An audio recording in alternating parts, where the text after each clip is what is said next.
இன்று 16/11/2025 இங்கு வந்திருக்கிறவர்கள் யாரெல்லாம் உதவி செய்தார்களோ பாரி வள்ளல்கள், அம்மா ரொம்ப பிரச்சனையில் இருக்காங்கம்மா.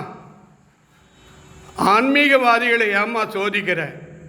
அதுவும் சக்தி பக்தர்களுக்கு அவ்வளோ பிரச்சனை இருக்குதும்மா. பெண்களாக பிறந்தால் அவ்வளோ பாவம்மா, ஆண்கள் அவ்வளோ கொடுமை பண்ணுறாங்கம்மா. ஒரு ஆனந்தமே இல்லைம்மா, ஒரு அடிமை மாதிரி வச்சுருக்காங்கம்மா. ஒரு பெண் பேசவே கூடாதுன்னா எப்படிம்மா ஒரு குடும்பத்தில் ஆனந்தம் இருக்கும்?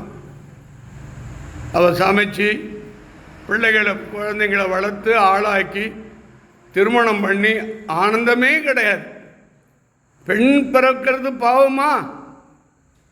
உன் பாதத்தை தொட்டு வேண்டேன்.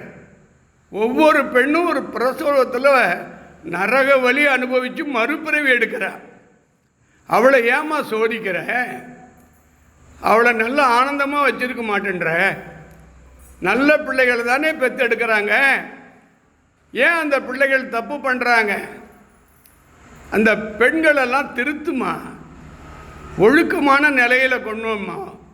சக்தி குடும்பம் என்றால் ஒழுக்கமாக இருக்கணும். அப்பா அம்மா ஆசீர்வாதத்தோட, தாத்தா பாட்டி ஆசீர்வாதத்தோட, பெரியோர்கள் ஆசீர்வாதத்தோடு அந்த பசங்களுக்கு திருமணம் நடக்கணும். அதானேம்மா அருள்வாக்கு.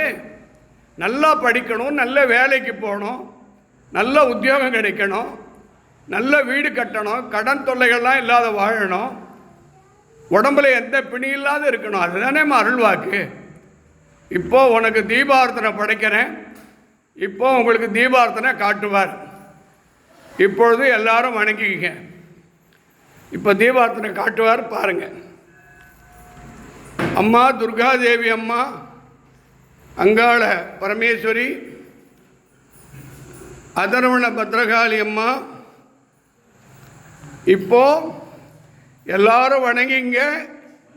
இந்த தீபம் சாட்சியாய் யாரெல்லாம் அம்மா வணங்கி கொண்டிருக்கீங்களோ இந்த நிமிஷத்தோடு உங்கள் பிரச்சனையை தீர்த்து தீர்க்க சுமங்கலியோடு ஒவ்வொரு குடும்ப தலைவர்களும் பிள்ளைகளும் பல்லாண்டு பல்லாயிரத்தாண்டு அண்ணாமலை போல, ஐயப்பன் மலை போல, திருமலை போல உங்கள் குடும்பம், மகன் மகள் பேர குழந்தைகள், செய்யும் தொழில், வாழும் வீடு, கண் திருஷ்டி இல்லாமல், அகால மரணம் இல்லாமல், என்றும் 16 மார்கண்டனை போல நீ வாழ வைக்க இந்த கற்பூர ஜோதியை உனக்கு நான் சங்கல்பம் செய்கிறேன்.